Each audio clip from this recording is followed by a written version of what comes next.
Arlin, welcome to my show. I am so excited to have you over here to talk about all things MSP and smaller big picture items associated with it. But let's just start with your journey. Can you share your journey in the IT industry and how it led you to IT Nation? Absolutely. I graduated high school, went to Iowa State, and took farm operations. And my plan for my career was to come back home to the farm with my dad and brother, and that's what I did back in 1977. Started down that path, and in 1982, I bought an Apple II Plus computer. And at the time, the sales guy told me it was all the computer I would ever need, which didn't turn out to quite be the case. It was a 64K dual floppy machine, but it did get me started in the technology business. I fell in love with that machine, and I started a hobby business a few years later, helping other farmers get a computer and start to do their accounting. And over time, we continued to grow a little bit. And in 1990, I launched a real company and hired my first employee. That was really the transition point, I guess, of now I'm really in this, and I've got to make sure that we're doing the right things and can build a business. And so did that for a number of years until I sold it to a telco in 2012 after 27 years of running a VAR MSP company. And so it was a great ride. I married ag and technology together, and I created an ag tech company as well during that process. And so that's how I got involved in the technology business. It just kind of swooped me off my feet, and I fell in love with it. And you sold the business in 2020, is in 2012, you said? Yes. 2012. And then what did you do after that? So along the journey, I had started the peer group organization called HTG, and started that in 2000. And so that was what I went full time into after selling the IT company, and did that. Sold that to ConnectWise back in 2018. We were at a point where I either had to put a bunch of money into the company to scale it, or I wanted to find a partner, and ConnectWise had been an active partner of ours as we grew the program. So it was a logical place for us to call home. And so that's what I've been doing since that point in time. I've been working at ConnectWise as a VP of Ecosystem Evangelism, helping partners succeed. That's really my day job. How can I help partners, learn and succeed and hit their desired outcomes? When you first came up with the idea of doing the MSP peer groups back when you did it, I mean, were other people doing it, or you were one of the first people to come up with this thing and realize this was such a need? No, I actually was in a peer group in the late 90s. Okay. And, the reason that I decided to start HTG was, and we started it in 2000, the original peer group I was part of was completely focused on financials. And, it was very much business oriented. And I wanted to have something that was a little more holistic. So I started HTG with a focus on 4 areas, first being legacy. That to me is the foundation that we wanted to make sure everybody had thought through. And so the legacy planning was part of it. And then we wanted to have a life plan. So what are you going to do with your time?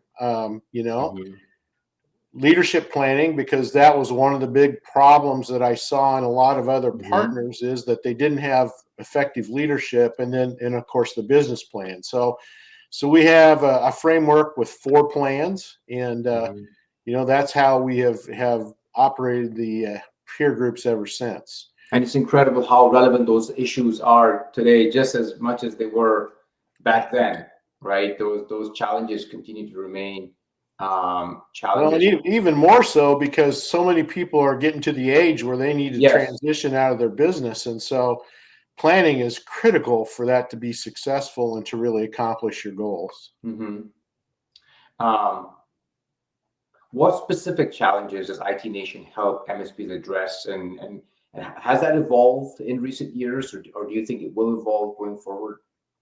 Yeah, I mean, it continues to evolve as technology continues to change, and we get more and more tools like now artificial intelligence Hmm.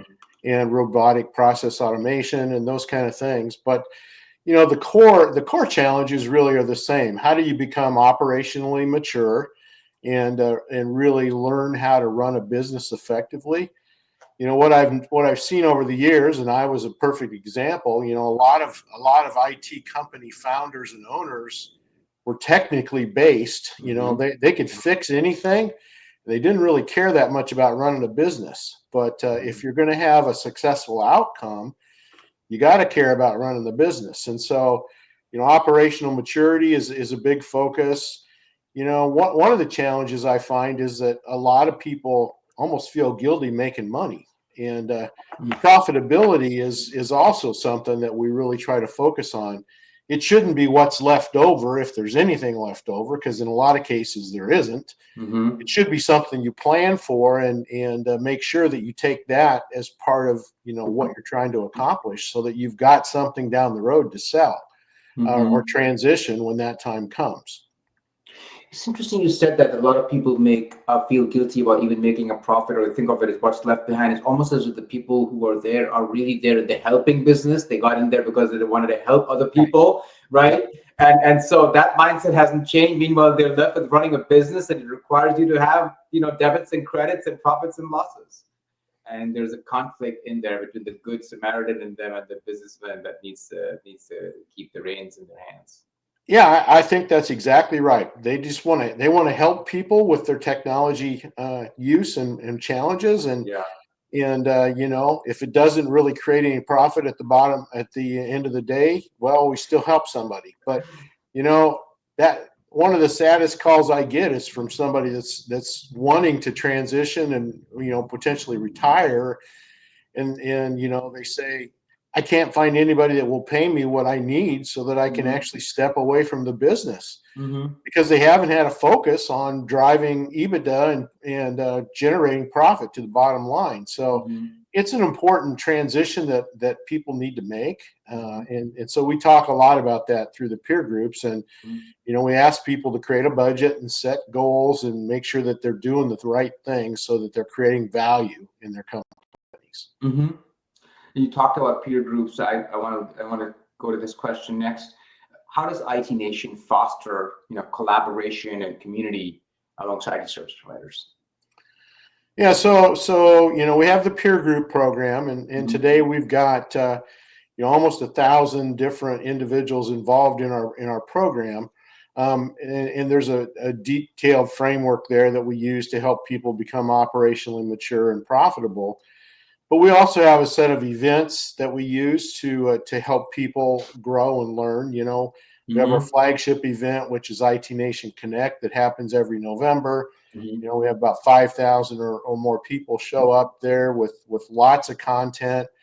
And we have our security event. We've got a new one we just started that I'm deeply involved in, called IT Nation Grow, Hmm. which is all about business transition. So we're taking a really narrow focus on what should you be doing today to prepare for the future, because far too many people wait until they're worn out and tired. That's one of the common reasons I find that people want to transition, is they're just tired of the business, and they want out, but they haven't prepared for that transition, so they're stuck. And we've got a lot of partners in this industry that get up and work hard every day, believing that hard work's going to translate into some kind of value in the end.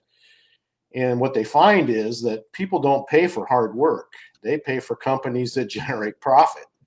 And that's a real problem in our space, because people aren't really planning ahead and doing the things they need to do to create value. You just said something which is insightful, not just in this space, Arlin. This is just insightful, period. I learned it the hard way, which is, you know, people pay for what matters for them. So you have to work smart, more important almost than work hard. You do have to work hard, but Right. that's not enough. You have to work smart as well. Right. Yeah, so that's very, very good point. I really appreciate your sharing that with us. And then IT Nation Connect. IT Nation Evolve, IT Nation Grow. These all have different flavors and emphasis, right? You said the grow is about people, a company that need to transition over from one stage to the next. That's about operational maturity and developing that. Can you help our listeners understand a little bit more about how these three, and maybe there are others in the sequence, maybe there's an IT Nation Secure as well, how are they different from each other? Yeah, I mean, we've got a whole series of events that we execute every year, and each one has got a specific focus that they're really trying to accomplish. So, Connect is kind of our industry-wide event. It's the big event, and people come there to interact with IT solution partners, to attend the content. It's really about community, bringing together people into a space where they can really learn together. Secure is our security focused event that happens in June every year, and it's a very, very focused event. Grow is all about business transition. We've got Automation Nation, which is all about learning how to automate and use RPA as a tool and AI as a tool. So we've got these very kind of focused events that happen throughout the year. And then we have the Evolve peer groups, which run all year, kind of alongside those things. And that's really where we get into the, deep interactions with partners. The key to peer groups really is, all of us like to be our own boss. And, most of us in small business are our own boss. And that's a great way to live, right? The problem with that is we do what we want to do, not necessarily what we need to do. Goodness, 100%. And the accountability that a peer group can provide when they know what you're trying to accomplish is so, so important. And that's what happens in the peer groups. Every quarter you have to set some goals. You come back the next quarter and you have to defend how you did on those goals. And, we use the survivor model. So people don't want to be sitting in a room with somebody that just creates goals and never does anything about them. So they'll vote you off the island if you're not, executing. And so it's really important that people understand that, a peer group can be that kind of motivational driver that can help you accomplish more than you're going to do on your own. Oh, it's a great point. So it gives you insights in terms of how you can help your business grow, whatever it is that you want to do, and it keeps you honest, right? In terms of making good with the targets that you have to hold on to. You talked about the fact that many MSP owners are at heart technicians; they can fix anything, but that leading a company is a different skill set. I know that leadership is a core focus at IT Nation. What advice would you give MSP leaders looking to grow their business? Well, leadership's key if you want to scale your company, and it starts with the owner, right? A lot of owners think that just because they're the boss, they don't really have to build their own skill set. And the reality is you do. You need to invest in yourself so that you're constantly growing your leadership skill set, but you also have to invest in your team. And the two things that I always look for when somebody says, "Yeah, I'm building my leadership team." Number one, do you have a budget? Show me your line item budget for leadership development. And very few actually are willing to invest dollars into helping people become better leaders. And then the second one is, what are you willing to do as the leader of your company to invest in those you're trying to bring up as leaders? It takes time to build leadership. And so, if people can show me that they've got a budget for it and they're every week investing time into the people that they're trying to grow, then I'll buy off that they've got leadership as a focus. But most companies don't. They want to buy a book and have somebody read it, and that's their leadership development, or listen to this podcast on leadership, and that's supposed to take care of it. It's a lot more than that. And, companies that are going to scale have got to build leaders, and they need to build them before they need them. Too often people get promoted into a leadership role without being prepared. We just set people up for failure rather than success. And so, leadership's really a critical thing, and that's what stops a lot of companies from being able to grow. big theme nowadays. Many MSPs are considering acquisitions or even selling their businesses. So, interest on both sides. Um, when you think about this decision of should I buy another business, should I sell my business now, are there key things that you think they should keep in mind when they make this decision? Uh, Absolutely. The first one is to understand your why. Why are you thinking about acquiring somebody, or why are you thinking about selling? Um, you know, that really is a very important part of really having success on either side of the table. Mhm. Having a plan, then once you know why, you got to put a plan together. The easy part of an acquisition is getting the deal done. Everybody thinks that's going to be the hard part. Well, that's actually the easy part.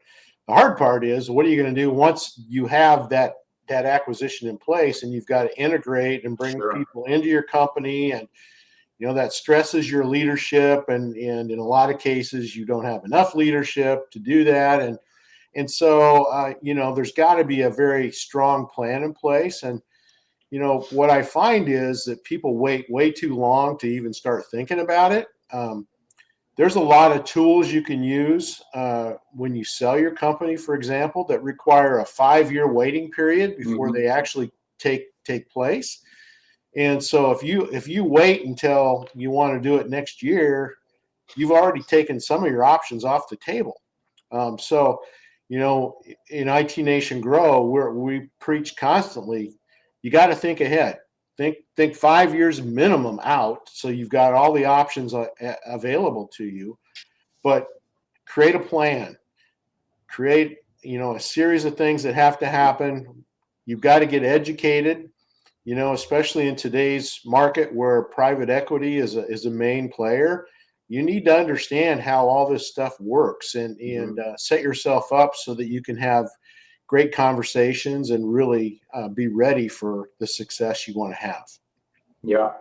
One of the most important decisions you'll ever make, and yet not many people go about it in a proper organized fashion. They sort of like suddenly come to it, and that's just not the right way to get there, I think.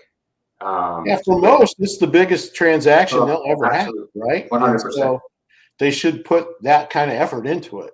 Yeah, I agree. I mean, everybody or almost everybody I know who's ever sold their house or bought a house, and that's just a house, has, hired a real estate broker or an advisor, you know. Yeah. But there are many people I speak with in this space who are selling their company who say, well, I'm just going to do it myself. I'm like, well, this is much more complicated than selling a house. So think about that very carefully. Anyway, cybersecurity threats, big pressing issue. A lot of development, I think, happening in this space amongst the businesses as well as in government. Uh, how is IT Nation helping MSPs prepare for and respond to this challenge? Well, I mean, certainly the IT Nation Secure event that we have is Yep. is totally focused on this, because you're right. It's the biggest risk that most MSPs and IT companies face today, is that you can go from having created a lot of value to not having so much tomorrow just through an event that happens. So, education is a big part of it. We have a rich ecosystem at ConnectWise of security vendors that all plug together, and so we try to make sure that we're delivering the opportunities and the products that can help partners be successful. But it's just another area that you've got to be really focused on. And peer groups are a great way to Mhm. help enhance that, right? Mhm. What's working, what's not working, what experiences have you had? And I can tell you that within the peer groups, we've had some situations where there was an incident. And the beauty of being part of a community like that is people respond and help one another work through those challenges. So a lot of times, if you have an incident, it can be overwhelming for your team. There's far too many customers to take care of than people you've got available. So when that happens in a peer group, there's kind of a swarming effect. People gather around and they offer up help for one another, and they help each other get back on their feet. And so, the IT Nation is really trying to bring all those pieces together, and help people understand that they don't have to fight the battle alone. This really is a war, and it's going to get more difficult before it gets easier because of AI and what AI can do. But if you're part of a community, you can leverage that to help you if and when something happens that you need real assistance with. So great advice available from your peer groups. IT Nation Secure as a conference itself. I mean, in general, it's a big space. Lots of different big pieces that are moving: regulatory uncertainty, technological developments in the cybersecurity space. But a critical one also is talent, and the need to find people who are skilled enough to do this, and the ability to attract those people to your organization rather than some other organization. For me, many of the smaller MSPs really run up against this challenge, in terms of finding the right people. Do you think this is going to continue to persist to be a problem for the smaller, medium-sized MSPs? Or what solutions do you think will markets come up with eventually to help them deal with this? Well, I think it'll always be a challenge.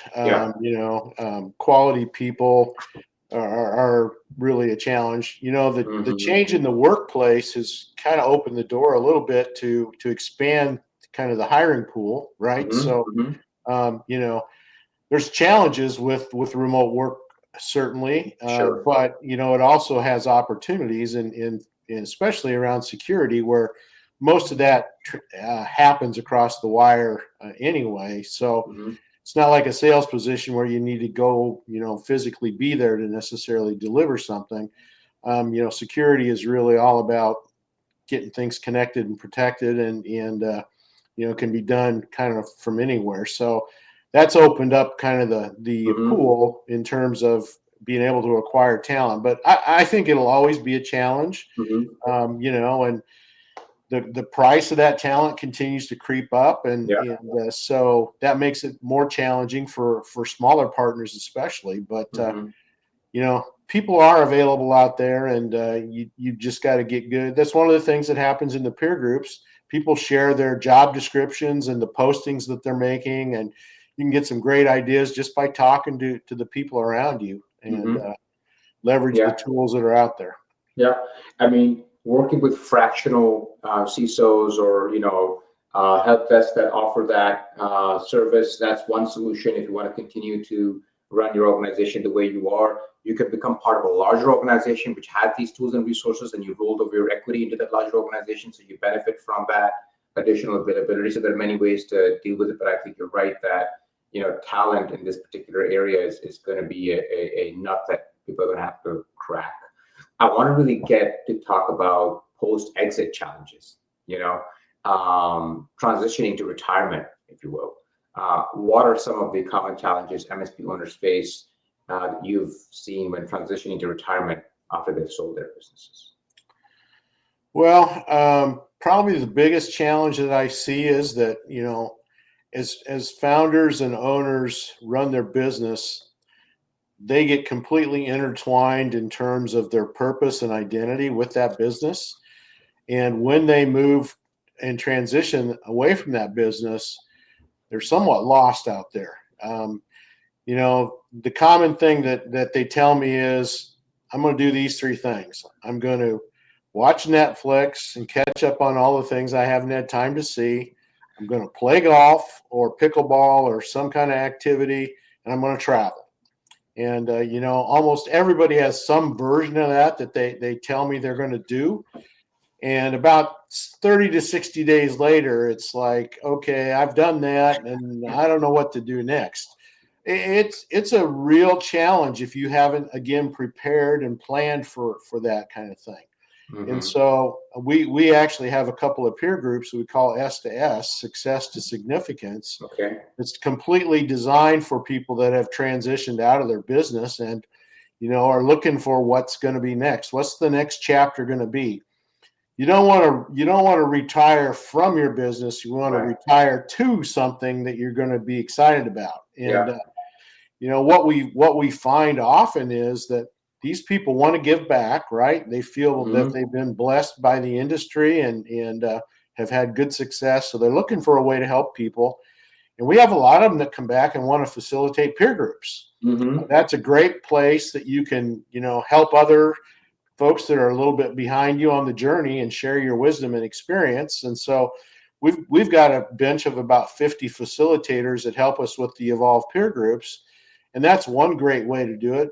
You know, there's a lot of places that you can give back and make an impact. But again, you need to think about that before you're sitting at home and you wake up in the morning and you don't have any emails and you don't have anything on your calendar. And it's like, now what am I going to do?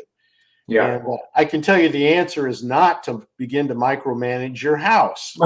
You know, a lot of guys, they come home and you know, they don't know what to do, but they can help fix things that have run perfectly fine without them for the last 30 years. That is not a formula for success. Yeah.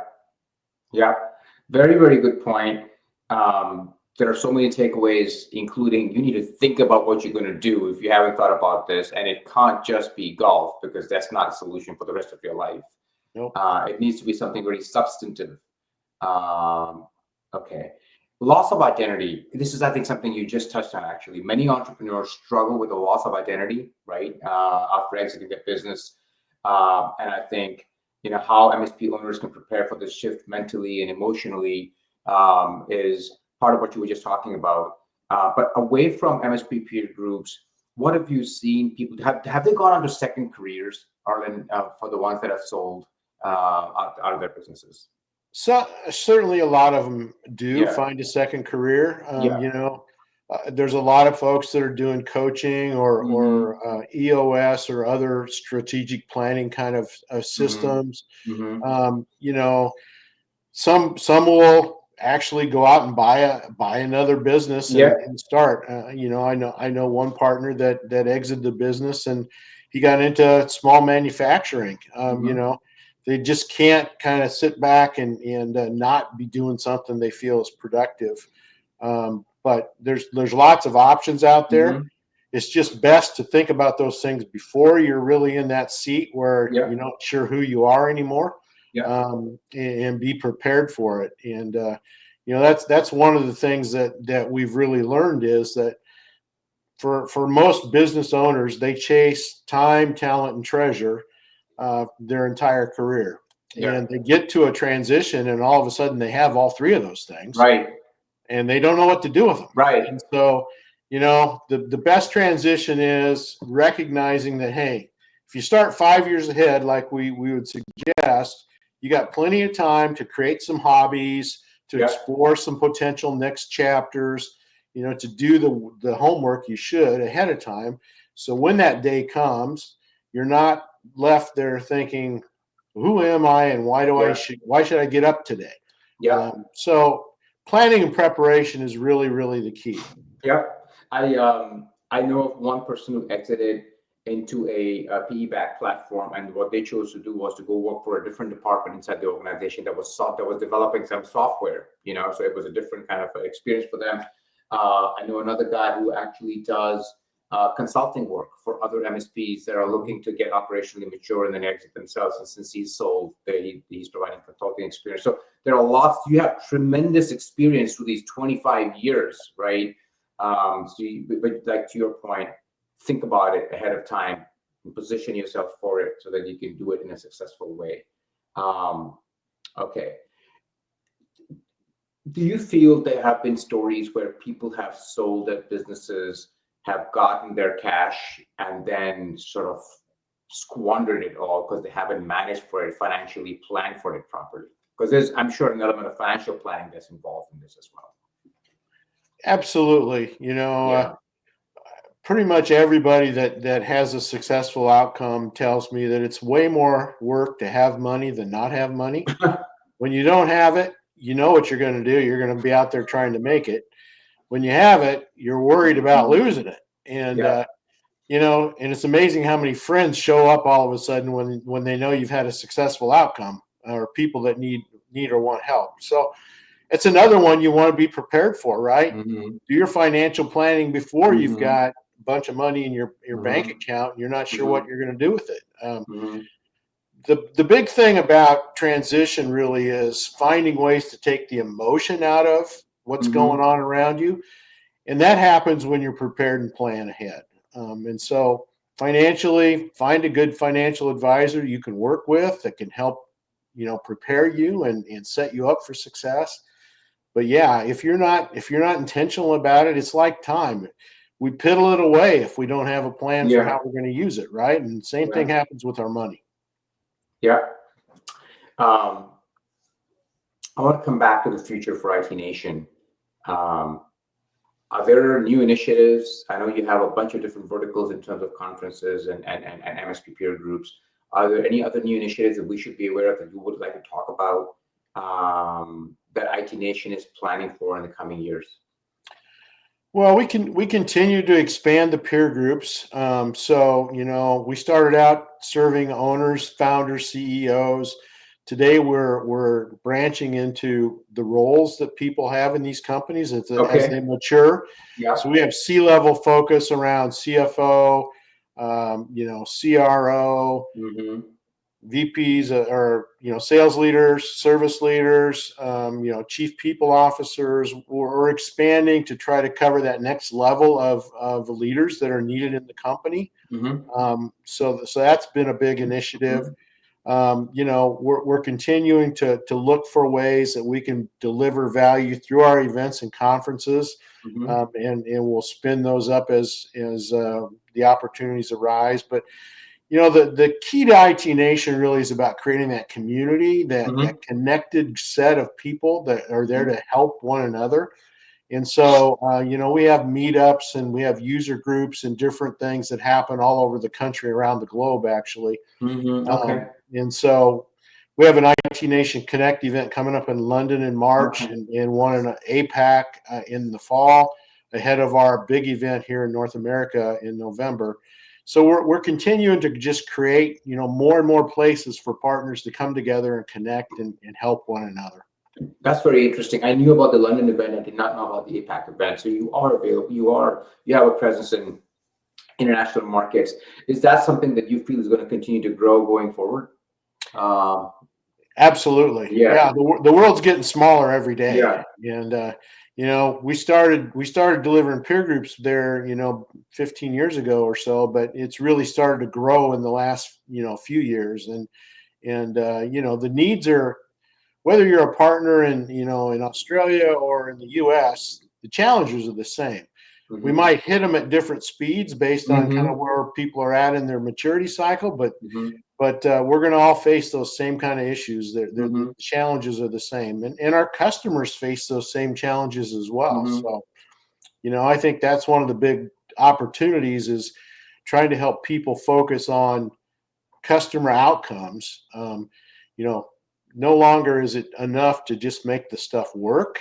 Yeah. People want to get a return on that investment and have an outcome. And so I think we're going to see, the need for MSPs to really up their game in terms of the way that they provide CIO services and other things to help their customers be successful. Yeah. At a personal level, Arlin, what have been a few of the most significant leadership lessons that you've learned in your career? Well, I would say the biggest lesson I've learned is that it's really not about me. It's not about the CEO or leader in the company. It's about the people that they surround themselves with. I mean, the things that I'm most proud of are the people that I assembled in the different businesses that I've operated. That's where success comes from. It's one thing to have an idea and start an organization. It's a whole nother thing to assemble a team of people that can really deliver and take care of customers. And so, that's important. When I think about leadership, I think about it as an upside down triangle, and I'm at the bottom of the triangle, and my job is to lift and elevate the people around me, and to create an environment that enables them and gives them the authority they need and the education and training that they need, and just help them be successful. And so that's my mindset about leadership. It's not top down, it's bottom up. That's a wonderful way to think about it. The reverse triangle.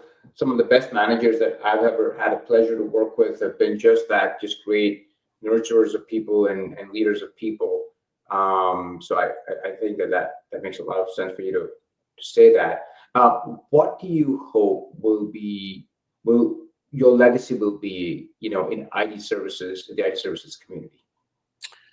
Well, I hope people will look at the work that we've done as enabling them to find success. Mm-hmm. Everybody's going to transition. I think one of the things that we have to come to grips with ourselves is that there is going to be a transition that happens. It's not a question of if, it's a matter of when. Mm-hmm. And so, my legacy, I hope, is that beat the drum there, that you got to prepare for it. If you want to have a Mm-hmm. successful transition, whether you're going to sell your organization or your family's going to take it over or it's going to go into an ESOP or whatever, there's lots of options for transition. Mm-hmm. All of them work better if you're planned and prepared. And so that's what I'm trying to beat the drum about is do your plans, start with legacy, know what you're trying to accomplish, and then use your time and money to move you toward that. And Mm-hmm. that's the fun part of where we're at right now in the industry. A lot of gray hair folks that are transitioning out. And I love to get the call, hey, we listened to what you told us as we were in the peer groups and attending events, and we worked hard to prepare, and we had a great outcome. I mean, Yeah. that's the legacy I want to leave. Yep. And if I might say so, I think people have been very, very appreciative of the work that you and IT Nation have been doing with them. So I think that whatever you're doing has worked really well. I always close with a question that I ask all my guests. What is an unforeseen risk or a risk we aren't thinking enough about and we really should be? I think for a lot of us in this space, we don't think near enough about our mental health and our physical health, our health in general, 100%. our well-being, as people. We're all about working hard and taking care of customers, and Mm-hmm. we don't necessarily take care of ourselves. I know I spend far too many hours in a car eating lunch, on the run, or sitting at my desk and trying to solve a problem rather than taking some time for myself. Mm-hmm. I really think that that's a big factor that we all have to come to deal with, and Mm-hmm. so that would be certainly one of the things that I think we could spend a little more time on and be a lot more focused about. Oh my goodness, that's gold. Really appreciate you sharing that with us. I didn't think about that one at all. People have talked about technology and technology-related issues, but you hit on something which is much bigger. Arlin, thank you so much for taking the time to be on my podcast. I will always appreciate that. Well, I really appreciated the conversation and hope that it brings value to your listeners. Thank you so much.